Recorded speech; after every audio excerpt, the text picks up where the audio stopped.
2 साल में दूसरी बार फेल हुआ जापान का मून मिशन। भारत के चंद्रयान-3 जैसा कारनामा नहीं कर सका जापान। क्रैश लैंडिंग हुई चांद की सतह पर।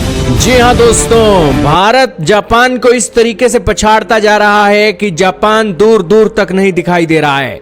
हाल ही में भारत ने जापान को दुनिया की चौथे नंबर की इकोनॉमी होने के नाते पछाड़ दिया और अभी हाल ही में चंद्रयान-3 के चलते भारत ने चंद्रमा की सतह पर लैंडिंग करने में कामयाबी हासिल की, लेकिन जापान 2 साल में दूसरी बार चंद्रमा की सतह पर लैंडिंग नहीं कर सका और उसका मून मिशन फेल हो गया।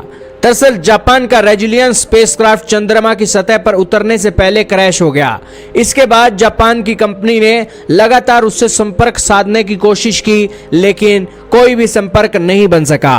इसके साथ ही दोस्तों, जापान का चांद पर उतरने का सपना 2 सालों में दूसरी बार टूट गया है। जापान का मून मिशन जैसे फेल हुआ, वैसे ही जापान की निजी अंतरिक्ष फर्म आईस्पेस ने शुक्रवार को पुष्टि की कि उनका मानव रहित लैंडर चांद की सतह पर उतरते समय क्रैश हो गया। यह 2 सालों में जापान का चांद पर उतरने का दूसरा प्रयास था। इससे पहले 2023 में जापान का मून मिशन लैंडर लैंडिंग से ठीक पहले ऐसे ही दुर्घटनाग्रस्त हो गया जैसे अभी हुआ। रेजिलियंस नाम के लैंडर से संपर्क खोने के कुछ घंटों बाद शुक्रवार को टोक्यो में आईस्पेस ने बताया कि उसका मिशन फेल हो गया। एक बयान जारी कर एजेंसी ने बताया कि 6 जून 2025 को सुबह 8 बजे के बाद से लैंडर के साथ संचार स्थापित होने की कोई संभावना नहीं है और इसलिए मिशन को पूरा नहीं किया जा सका।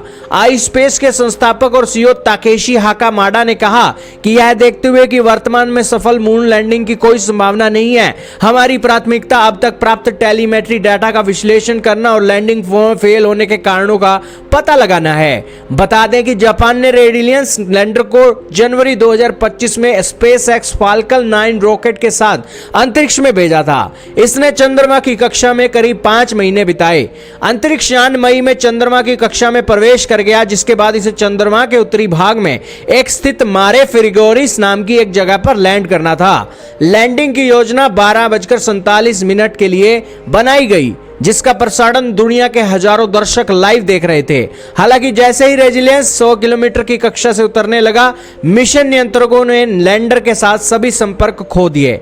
इससे पहले भारत ने 2023 में चंद्रयान-3 की चांद की सतह पर सुरक्षित लैंडिंग के साथ इतिहास रच दिया। भले ही जापान के मामले में भारत को तरह तरह के लेक्चर सुनने को मिलते हो कि भैया जापान तो भारत से इतना आगे है, भारतीय तो जापान को कभी पछाड़ ही नहीं सकते, लेकिन आपके सामने है कि चांद की सतह पर भारत ने जापान को छक्के छुड़ाने वाला हाल कर सका है और अभी हाल ही में भारत ने धरती पर भी लार्जेस्ट इकोनॉमी के चलते जापान को पछाड़ दिया है।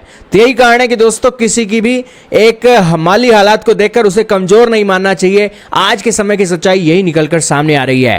खैर दोस्तों, भारत अकेला नहीं है जिसने चांद की सतह पर लैंडिंग की है। भारत से पहले अमेरिका, चीन और रूस जैसे देशों ने इस सतह पर लैंडिंग कर लिया, लेकिन जापान जैसा देश इतनी टेक्नोलॉजी, इतना पैसा होने के बावजूद भी 2 सालों के अंदर उसका मिशन 2 बार फेल हो रहा है। अपने आप में यह काफी चिंता की बात है कि उनकी टेक्नोलॉजी क्या धरती पर ही चलने लायक है। खैर दोस्तों, भारत को अपनी टेक्नोलॉजी पर नाज है और यही कारण है कि आने वाले समय में हमें और भी डेवलपमेंट करके और भी डेवलपमेंट स्पेस के सेक्टर में करनी चाहिए, क्योंकि हमारे जो लोग हैं स्पेस को लेकर बड़ा प्रेम रखते हैं और इसी कारण से चंद्रयान-3 की लैंडिंग अपनी टेक्नोलॉजी के साथ साथ एक गुडविल के चलते बेहतरीन तरीके से हुई और चंद्रमा के दक्षिणी ध्रुव पर उतरने वाला दुनिया का पहला देश भारत बन गया।